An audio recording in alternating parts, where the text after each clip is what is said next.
Judge Bale in here. Yeah, I'm right here. Would you ask that our meeting? Heavenly Father, first of all, thank you for life. Thank you for sending your Son died on the cross for our sins, the ultimate gift, the ultimate sacrifice, and thank you for that. Thank you for these men and women, Lord, that are gathered in this room to aspire for a better future and a better government. Thank you for their smiles. Thank you for their energy. Thank you for their willingness to serve and their willingness to help, God. We just thank you for individuals like this. I ask you to bless these folks and bless our efforts, and God, help us be the people you have us to be a light, Lord, to the lost and dying world around us. In Jesus' name, amen. Amen. I get a minute. It's 35 now. Lead us in the pledge of allegiance to the flag. I pledge allegiance to the flag of the United States of America and to the republic for which it stands, one nation, under God, indivisible, with liberty and justice for all.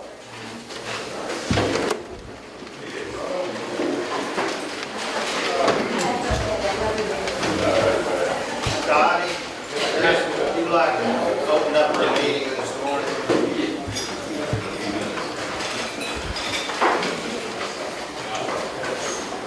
Well, thank everybody for coming out today. We missed a Henry meeting on July 4th. That was a pretty good deal. We had 135 people from there for a breakfast on the rainy 4th of July, so it was really good for a lot of folks out. It was a good fellowship, and that's something I think we're going to try and do again. And we were trying to find a spot to have that same setting at food days. So that's one of the things we got coming up. We're trying to promote and get going.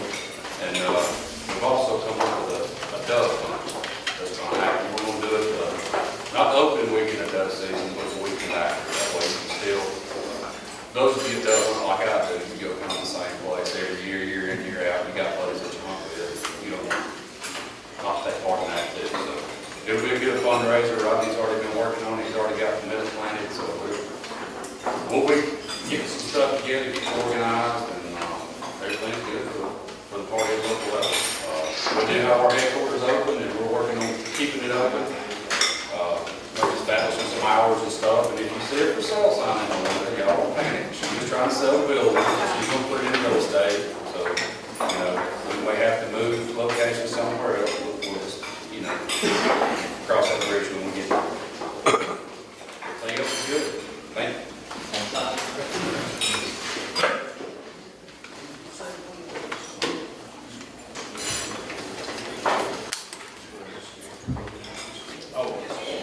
Yeah, we'll have a steering committee meeting at the headquarters Tuesday at 6 o'clock. Jack called this morning, him and Bill were sick, so I think there's something they must have been last night. The reason they're not here this morning. Looking across this room, I believe there's more elected Republican officials here than there probably was in the state of Alabama 30 years ago.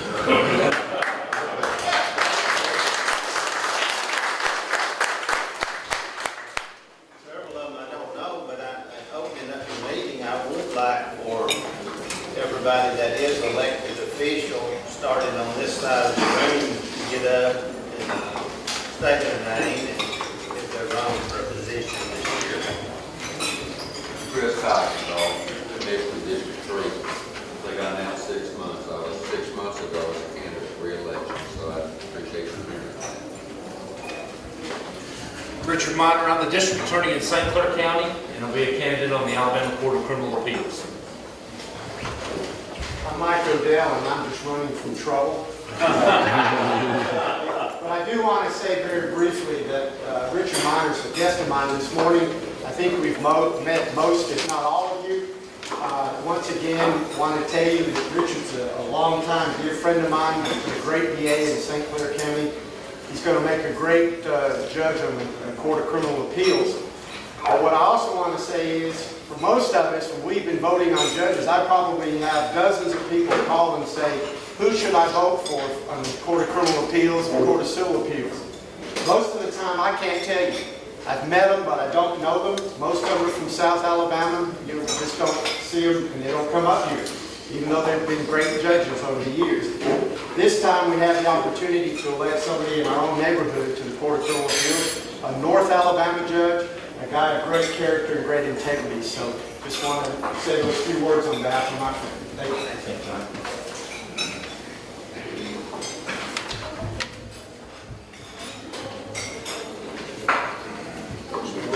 Yes, I'm going down the road, I'm sorry. Hey, good morning, everybody. Steve Livingston. I guess I'll jump the gun a little bit. Nathaniel, and I want to thank all y'all for coming out up to the Vinegar on the 4th for helping us and serving breakfast. We had about 150 plus people up there. We served breakfast with some help of some good friends, and we appreciate the cooks helping us out all that. They did all the heavy lifting. It was really a good turnout. Don't you agree, Nathaniel? Glad to be here this morning. I have not officially announced, but I am a candidate for re-election in Senate District 8. So, thank you.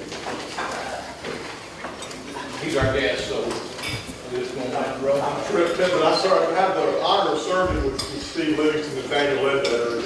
I'm not running for the state senate again, but I'll let you know what I am running for.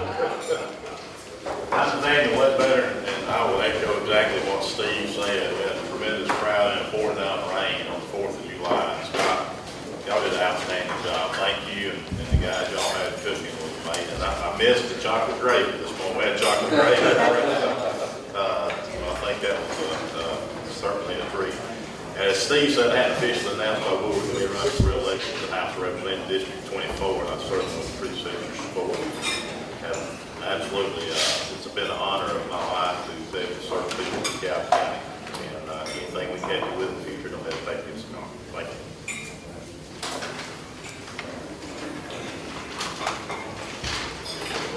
Ronnie Osborne, broken judge. I started to stand up and say I'm Mo Brooks. Is he here? Stand up, Ronnie. Stand up. He has a little power, right? Again, I'd like to thank the senator and the representative for giving us a good breakfast on Tuesday morning. That was great. But just a little housekeeping stuff. The 25th of this month is our poll workers class. And the first class will be across at 11 o'clock. Second class will be at the Blevins Center in Rainsville. And the third class will be at 5 o'clock at the activities building here at Fort Payne. So for all the poll workers that you know, and if you're on the team to try to get that group together, let them know that day. And because the special election coming up is right on us right now. And I am running for re-election too, so in 2018. And right at 2 o'clock. Judge, is the rumor I'm hearing true that the Democrats may not even have enough poll workers that we? The interest is definitely not there, so. Is that a good way to put it? Appropriate time to let them know about, advance notice about situation with the for runoff. Yes, the runoff is actually the day of the fair, September 26th. So it's going to be hard to get in and out there, so we're going to have to come up with a different plan for the ones that work and votes at the VFW. So I don't know if we can figure that out. Well, Judge, they don't let Republicans in on the ferry. Please don't give us a booth.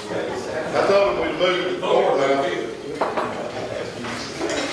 All right, thank y'all. I'm Jeremy Taylor, circuit judge. I'm running in 2022.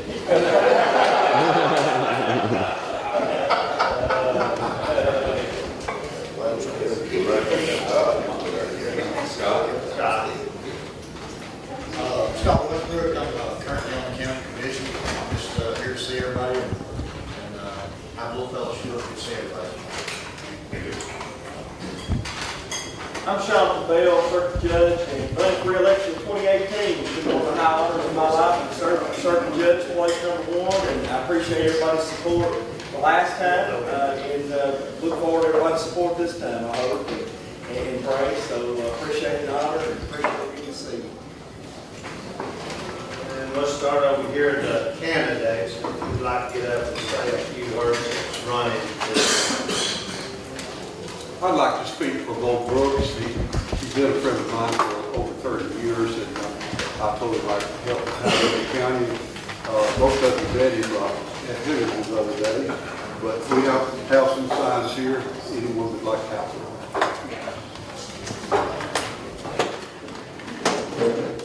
I'm Nick Weldon, and I'm running for sheriff here in DeKalb County. I appreciate your thoughts and prayers. Nothing's easy in this life, and I'm prepared to work for it. I wish you'd give me a chance. You can't have a change without a change. That's what I'm ready for. I'm Scott Boyd. I am a candidate for Circuit Court Judge, Place 2. I haven't had my official announcement yet, so the law says I'm a candidate, so I'm saying I'm a candidate. I have over 21 years of legal experience, over 20 of that in the district attorney's office. I'd like to put that experience to work for the people as their Circuit Court Judge. A little bit about me, I'm a family man. My wife and I had our 20th wedding anniversary just last week, and we have 13-year-old twins, and they act like they're 30, but no, they're 13, not even 14. And I appreciate everybody's vote and support in the Republican primary Circuit Court Judge Place 2 next Tuesday. Now, one elected official that wasn't in the room. Mayor. Lord Ray, Mayor Valley. Tony Dillon, and I'm supporting Judge Roy Moore trying to network DeKalb County with him.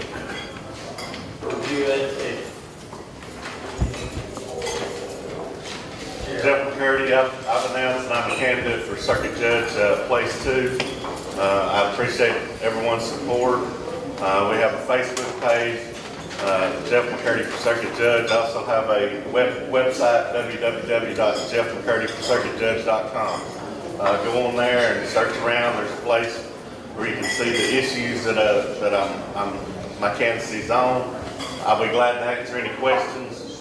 Of course, I'm a lifelong resident of DeKalb County, live mainly in the Henniger area most of my life, so I'll be glad to speak with anybody and answer their questions. Thank you. I'm Ledbetter. I've already announced my candidacy also for the DeKalb County Circuit Clerk. I have a bachelor's in criminology. I have a master's in strategic management. And through the tasks that I've been given in private as well as government, I feel comfortable that I can walk in and make the court system a little more efficient, helping our attorneys, helping our prosecutors, our law enforcement. And if you want to know the good, the bad, and the ugly, I have my home ec teacher sitting right here, Ms. Crouch, who can tell you everything about it. I've come a long way, right? I appreciate y'all's support and just encouragement and just prayers. It's going to be a long road, but we're excited for this journey, and we just appreciate your support. I'm Blevins. Most of you know me probably as Monk, but I'd like to announce that I'm going to be running for a Board of Education, DeKalb County Board of Education, District 3, and I sure appreciate your help and support. And I've thought about this a lot. And, this is something I feel like where God wants me to be at this time, and I appreciate your support. Lifelong resident of the Ledbetter community in the Fort Payne area, and nervous about this. It's all new to me, but I'm announcing that I'm going to run for District 3 Commissioner this time. I appreciate everybody's support. Everything you do. We have another candidate running in this area that I missed. Anybody that wants to announce at this time that they're planning on running 2018? I'm running for District 4 Commissioner. I'm Lester Black. I'm raised in Rainsville, been married 37 years. I guess me and Scott's married. My anniversary was this week. Now, 2 kids. Appreciate y'all considering me. Yes, at this time, we will go ahead and would you introduce our guest speaker? It's a little short of the list. I wasn't prepared for this. I had one of my colleagues today from the Alabama Senate, Tripp Pittman, who represents Baldwin County and I guess Baldwin County totally in that area. Senator Pittman was general fund chairman for the last 2 2 years and has done a magnificent job of keeping us somewhat in a balanced budget, balanced state. He made a comment to you earlier about how had him riding down a plane down. He survived a small plane crash in 2007. Said God let him come to the Alabama Senate out of that, and he thinks that he can make a difference in the United States. And so, just a short, brief introduction. He's married. He's got 2 kids, 3 kids. Well, they're all grown now, but we haven't been And short for a long time. No grandkids. I apologize, caught me off guard. So, well, let's let Tripp tell about what his plans are for the United States Senate. So,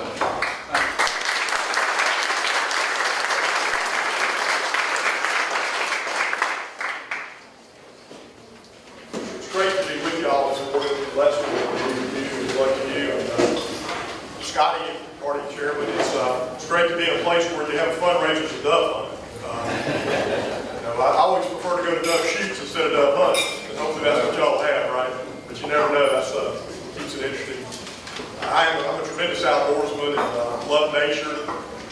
What a great ride over here this morning from Huntsville, through the valley and across the river. And so it's just great to be with a bunch of people that love this county, who love this region, and that love this state. Now, I'm honored to serve in the U.S. Senate with Steve Livingston. He's not a finer man that I know in the state. He's a man of his word. He's a businessman, and it's always important, I think, to elect business people to office. I've been in business for 30 years. I'm the founder and owner of Pittman Tractor Company. And we haven't sent a U.S. Senator from Alabama as a businessman in 110 years, since 1907. I would say that we could back up, we probably would have sent a lot more. But I would think and suggest maybe we definitely want to consider strongly sending one this time. The president, thank God he was elected. He's got a big challenge. He's going to need a lot of help, but he's going to need people that can make good long-term decisions and try to deal with some of the big challenges we face. So business people only get paid if they do something, not just for showing up and talking about it. So I think it's important to the businessman. It's also an honor to serve with Nathaniel Ledbetter, who is a former mayor. Again, I stayed at the same hotel, so a lot of late nights and early mornings we'd have some conversations. And Nathaniel's just done a great job in a very short period of time to become the majority leader of the Republican caucus and the Republicans in the House of Representatives. It's been an honor to serve with you, Nathaniel. Here today, I think the story is I've never been anything but a Republican. My mother, who's 78 years old, has been nothing but a Republican all her life. In fact, the story is when she was a little girl, she ran up to her grandmother and said, "Vicki," we have a lot of big people in my family, said, "Vicki, Eisenhower's been in a landslide." He said, "No, Mom, he won by a landslide." So, we've been Republicans all of our lives, and we love this country. My mother's always been interested in politics. In fact, she was a member of the John Birch Society, so that'll let you know how right I am. My father used to say he was right at Mary Goldwater. So, can't get much more conservative than Tripp Pittman. And I assure you, when you get elected to office, you don't get more conservative, but I can assure you that I have stayed true to my conservative values and principles that I have been raised with and that I care about so much. So here I am today before you to let you know that I am the state senator from Baldwin County. I made a decision early on that I believe strongly in term limits. I've supported term limit legislation every year since I've been there. Had some success in moving it, but never actually getting it passed. But I believe in leading by example. That's the best way to lead. And I made the decision before I even ran this time that this would be my last term. And so I was not going to run again. Looking forward to getting back to running my business. I was a businessman for 30 years. And all of a sudden, who would have thought it? But the miracle of the election of Donald Trump was a great surprise. It shows there's a political revolution going on. The real people in this room understand that we have to change and re-entrench and re-establish the American values. Because there are certain decisions we all make every day that make us great, and they start with faith, family, and friends. Because they're the cornerstone and foundation of everything we do. And so I made the decision I was not going to run again, and then and tried to hand this off to Steve and some other people, other colleagues. Hey, you want to run for the U.S. Senate? We need somebody that has real experience in government. It's easy to think, so the president's finding out. You can be a business person, you can have good ideas, but you have to understand the process. The process in football is a process in politics. You have to understand the relationships you have to build. It's three-dimensional chess, You have to understand how to be strategic. If somebody wants something in order to get something you want, but primarily you need leaders. We need somebody not only that's going to vote right, but somebody that's able to speak to the morality of the free enterprise system. Somebody that can speak to the foundations that I just mentioned of this country, faith and family and responsibility, because liberty requires responsibility.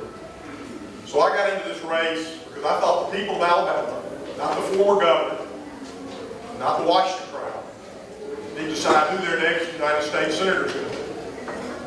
And we're blessed to have a good group of candidates with some good people. The people of Alabama, people of DeKalb County, people of the Tennessee Valley area need to decide who they think will be the best person to represent them in the United States Senate. And I hope that decision and they'll vote for me on August 15th. Now we have some other good candidates from this area. We have a very conservative congressman over in the Huntsville area and the other side of the river. He's done such a great job in Congress and been such a conservative leader. I think we need to keep him there. It's going to be very hard to replace. And you can't replace him. There's no one that will be that conservative, and that way you can send a conservative to the Senate. Obviously, I've dealt with the Senate rules. I understand all the complexities of dealing with the Senate. And I think I can be effective there just like I have been at the state level. Besides being a businessman, I was born in Birmingham. My family, my mother was from Mobile, my father was from Birmingham. When we moved, they say you always move closer to your wife's family. So we moved down to Baldwin County where I was raised. I've been there now for 45 years, except for 4 years I spent in Tuscaloosa. In Tuscaloosa, I went through the National Guard. I got my commission as a second lieutenant upon graduation. Served 5 years in the Guard and 11 years in the Ready Reserve. Finally discharged in 1996. Most importantly, I met my wife, Lynn. She's also from Mobile. A great lady, the best thing I've ever done. And we have 3 grown children. My son Lee is an engineer. My daughter Reynolds is a teacher. And my daughter Reynolds is a teacher. My daughter Virginia just graduated from nursing school at the University of Alabama. And she's going to be a nurse. Ironically, she got a job in Washington, D.C. at Children's National. She's going to be a pediatric oncologist nurse.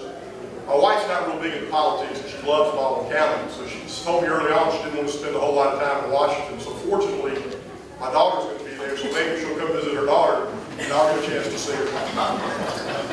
So I'm in this race to win this race. I've heard from several people, including one of my opponents, the guy that's actually got a little bit more height than I do, but not quite near as much substance, I assure you.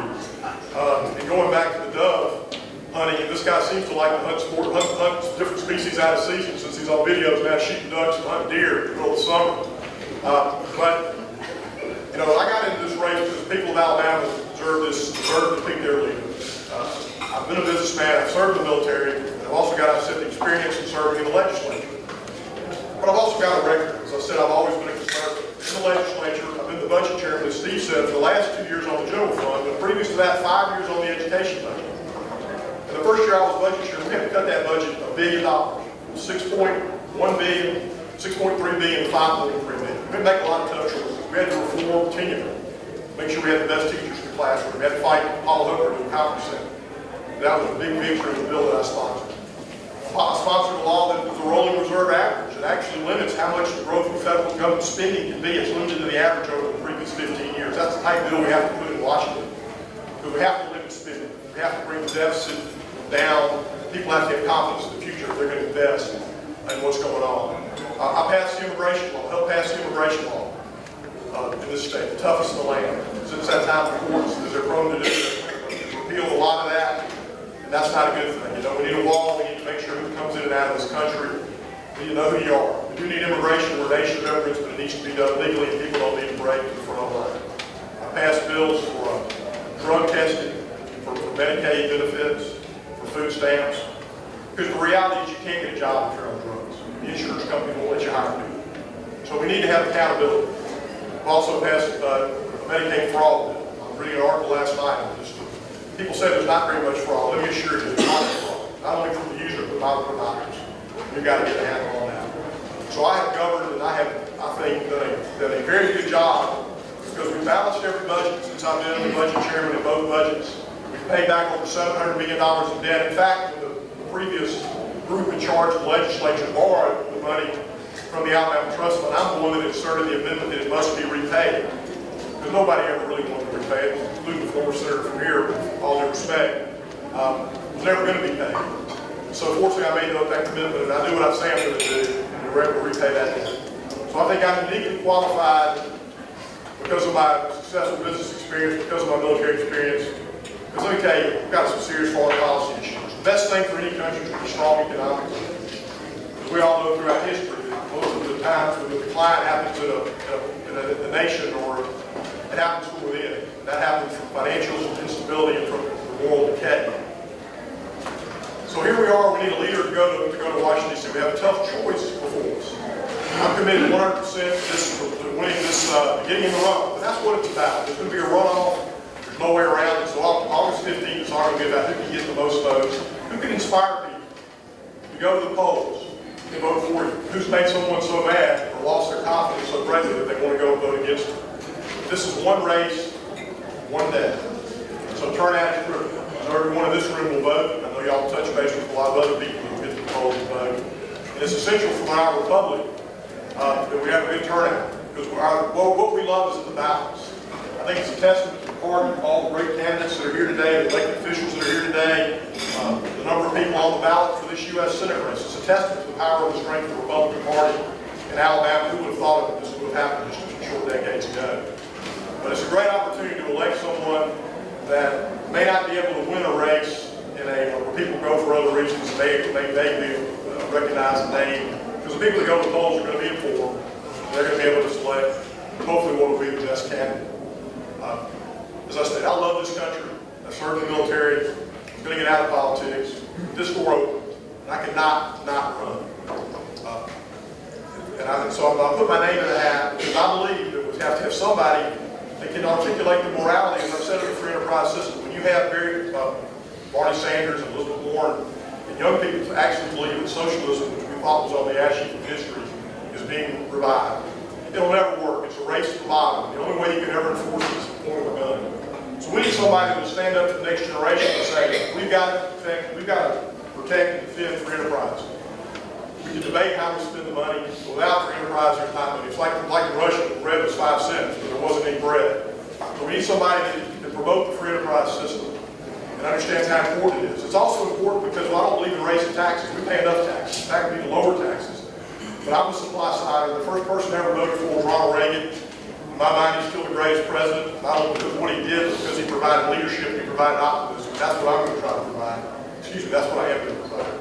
Because I want to make sure we recognize how important this country is. So in addition to the free enterprise system, the rising tide that lifts all boats, and we need the economic growth to go up, and we need to remove regulations, we need to have accountability. But the other reason I'm running is that liberty requires responsibility. That's a moniker that I've adopted. Without responsibility, you're truly not free. You can't take care of yourself. And in this nation, we need people that are able-bodied and capable to take care of themselves. We need to expect that. Because there's not enough money out there for us to help the people that are truly needy. There's not enough money for us to be able to take care and support education, like the teacher here, Ms. Crow. And one of the reasons I run is because my former principal and my former civics teachers just wouldn't let it lie. They were constantly calling me all the time, and I had to run. And the bottom line is, he's a good man we can trust. Didn't necessarily agree on every philosophical and political issue. But we've got to preserve, we've got to demand responsibility. So that's one of the other reasons. So my two main themes are free enterprise and trying to make sure we get this economy going to change. Tim Sugar is a friend of mine. His family used to be in the stock business here. We've had a myriad shift in the dynamics of foreign trade. And while I believe that we need to have trade, we need to make sure we have good trade deals. We need to always look at and reevaluate our trade deals and make sure that they're in the best interest of the citizens of this country and of this state. And I pledge to do that. So I'm honored to be here with you today. I am humbled to be able to be the people that love and care about this nation so greatly. And as Steve said, when I lived with a plane crash 10 years ago, I thought it was all over. Hit the trees, closed my eyes, I woke up and smoked in the cockpit. I was able to get out of the plane before it exploded. Spent 9 days in the hospital. Found out what a wonderful life I have with all the friends that came and visited me. Decided they encouraged me to run for political office because I've always had an interest in other candidates. Put my name in the hat, got elected. And a similar situation happened here. It's the 10th anniversary of the plane crash.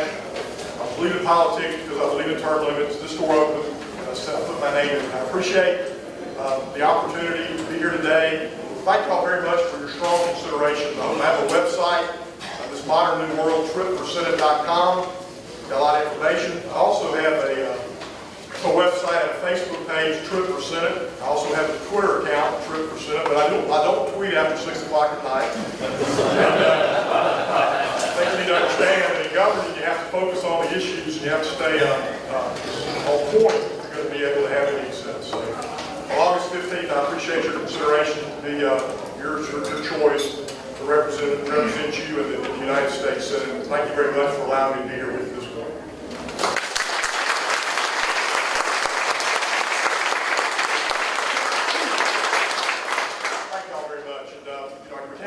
On the way down here. I think it's been Rainville, Alabama all year. We've been going through the rain everywhere we go.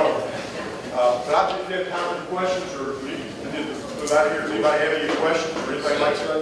Yes, sir. Royce, thank you for running. Yes, sir. You said accountability and responsibility. I remember years ago when the federal courts said that we could no longer keep our mental patients in Tuscaloosa, put them out in the community. This past week, I believe it was, the federal courts have said so many of our mental patients have ended up in prisons. Judge, you've had to face that. It tears them up to have to send people to facilities that are not capable of handling them. Now, the courts have put us in this position not once, but twice. And the courts seem to be putting the state of Alabama federal courts in positions that we don't like. Can we not swing back some responsibility to these judges? Well, certainly. You know, one of the reasons I'm running for the U.S. Senate, and only the U.S. Senate, is because I said as a budget chairman, I understand the dog that wags the people's tails. The only way we're going to change the ability of the states to manage their government and be able to keep taxes down without all these federal mandates is to have somebody that understands that. But it directly relates to what you're saying. The federal government puts down mandates. There's a lot of strings attached. Don't give us enough money because they don't let us manage the accounts.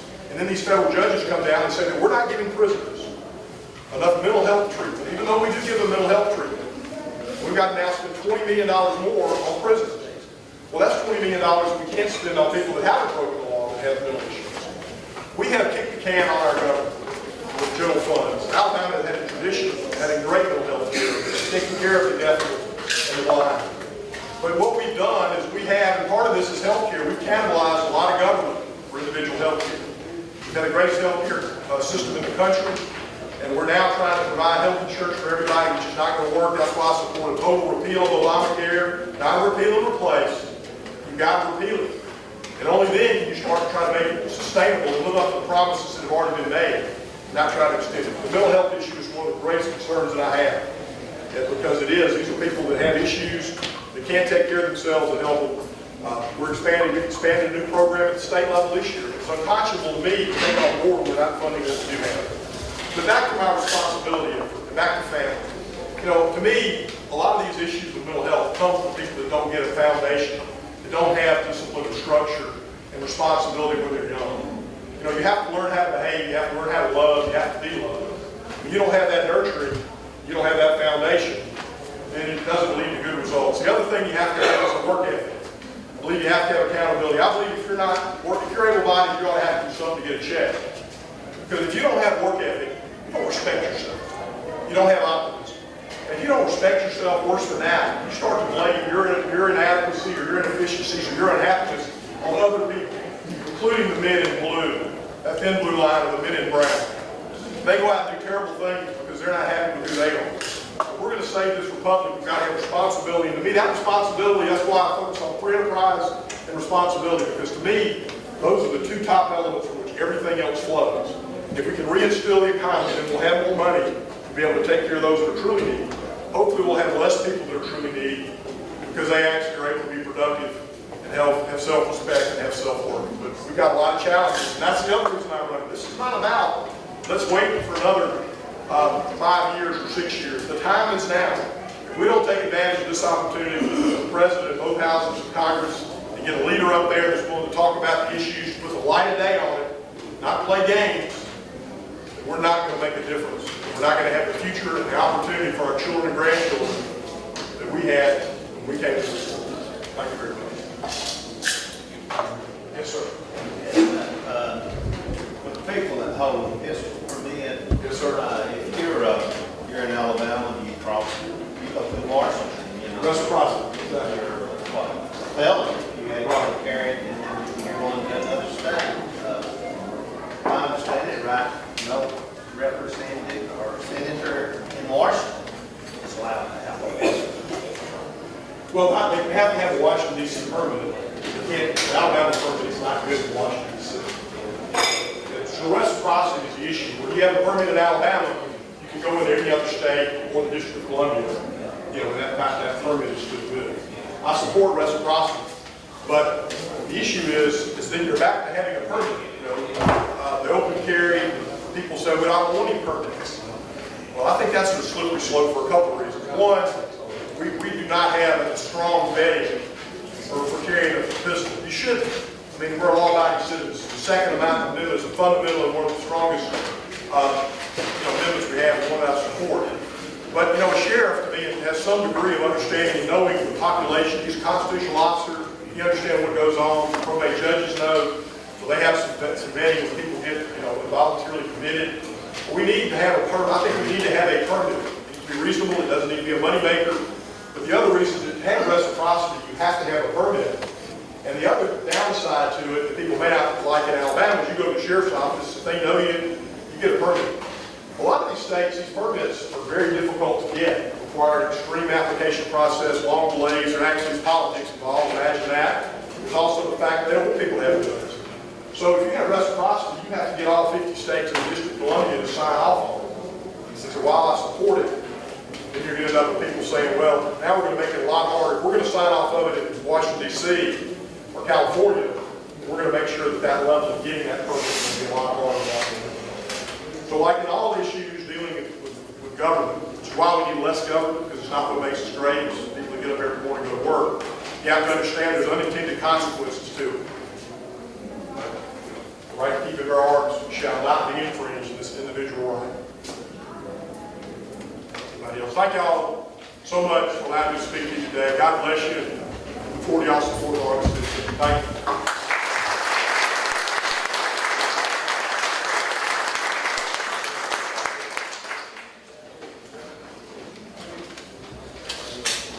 Judge, would you like a few minutes this morning? Is that what you got, Judge? It's a pleasure to be with you this morning. As Mike introduced me, my name is Richard Payne. I'm the district attorney for St. Clair County. In this January, I started my 13th year as district attorney upon being sworn in by Judge Bill Pryor, my former boss. I'm in my 24th year as district attorney. And the best thing I can tell you about running for the Court of Criminal Appeals, I can make you two promises. First, I'll be fair and impartial without political influence, without undue influence. And two, I will rule based on the law, not on personal preference. That's how our judges operate. In the Federalist Papers, Alexander Hamilton wrote, the least, let's see if I can remember this correctly, the least dangerous branch of government is the judiciary. I'm not sure many people would agree with that today. With some of the things that we've seen in the United States. But that's how it ought to be. One, as a judge, just as district attorney, you look at facts and you apply them to the words that are written into the law. The Constitution of the law is passed by the legislature. I don't want to be an executive. I don't want to be a legislator. So that's not my job if I'm elected to the Court of Criminal Appeals. I think the best way to judge somebody is to look at their past. And I'll give you two examples.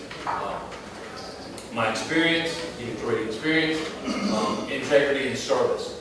I've told you about my experience. Integrity ought to account for candidates as well as those in government. For about 4.5 years, I had the honor and the privilege to lead the state of Alabama's investigation into the two-year colleges, where we convicted 2 senators and a state representative, the head of the two-year college system, and a multitude of others all because they didn't have integrity. And that's what we ought to demand as citizens, that's what we ought to demand as legislators, and that's what we ought to demand in DeKalb County, DeKalb County, the Huntsville, and all in between. That's one. The other one is, when I say political influences, Mike will tell you, sometimes it's hard being a district attorney. People read something in the paper or hear rumors, and they think they know what facts are. Okay? Fortunately, we help judges, we don't do that, but that happens. And there was one case that led me to talk about the service. Not only have I served for 24 years as district attorney, but the hardest job I have actually after being a husband and a parent is teaching high school students.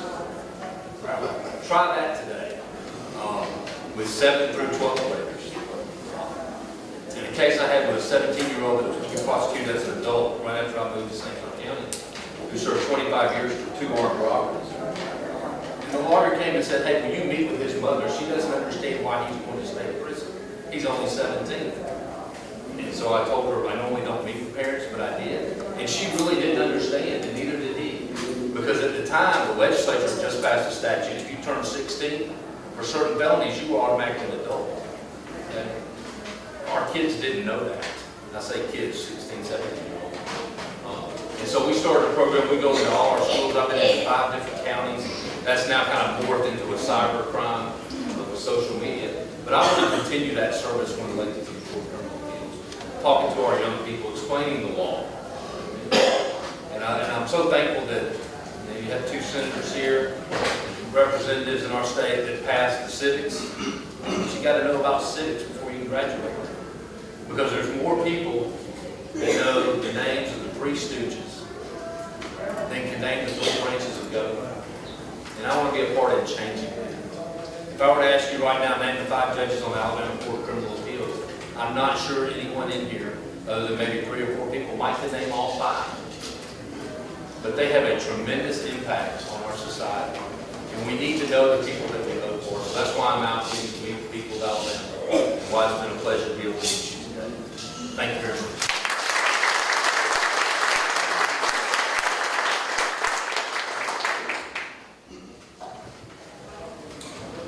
Any more announcements? Yes, sir. We have a couple that's just joined us today. The Oaks, I believe, are from Colorado, just moved into DeKalb County. They were out of Sylvania the other morning, so I just want to welcome them, but I think they're the first time to come. Glad to have them with us today.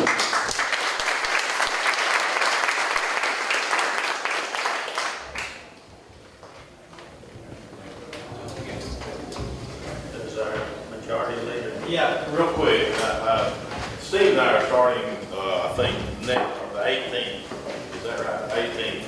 We'll be at Sylvania, out of town all week, and the 25th of July, we'll be at Valley Head. So, if you guys are out or anybody wants to come, we certainly would love to have you. So, looking forward to being in both Sylvania and Valley Head on those days. So, if you could be there, we'd love to have you.